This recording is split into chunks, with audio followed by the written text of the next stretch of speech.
it take a patient to get better on upper cervical care is a very tricky question because it really depends on multitudes of different factors. You know, how old the patient is once they come into an office, how long the problem's been there, what degree of damage we see on an x-ray.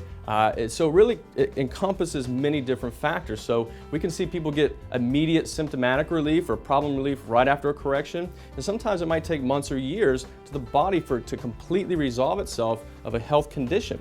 And it also depends on what your lifestyle factors are like. Maybe, you know, if you're a smoker, or if you have any kind of emotional stress or physical stress, maybe you have a demanding job. So a lot of those factors take into play, and really when it comes down to is that you have to know what it takes in all aspects of your life to regain health. 25% of the patients we adjust within the first week, they have what I call the wow experience. Wow.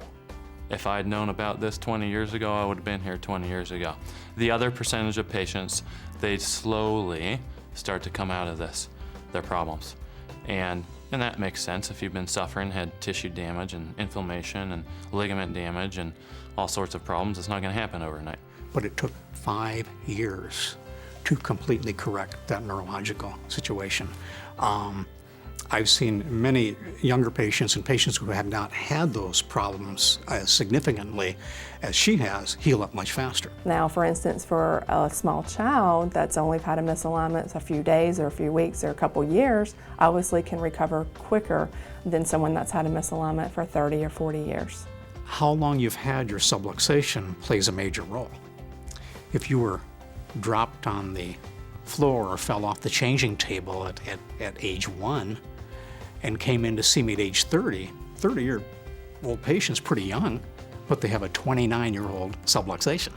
And the problem that they're going to have is their muscles will have amnesia. They've lost their memory. So they do not know how to pull themselves back in place. So you might think the number one objective I have is to get rid of your pain and get rid of your symptoms. And fortunately with upper cervical, that's usually the first thing to go away. But what I'm really concerned about is getting the memory back in those muscles and ligaments so that they can start pulling the segment back in on their own. I don't want to follow you around the rest of your life when you go to Yosemite, well, maybe when you go to Yosemite, Hawaii. But what I'd rather do is have that spine regain its memory it's supposed to have and learn how to fix itself.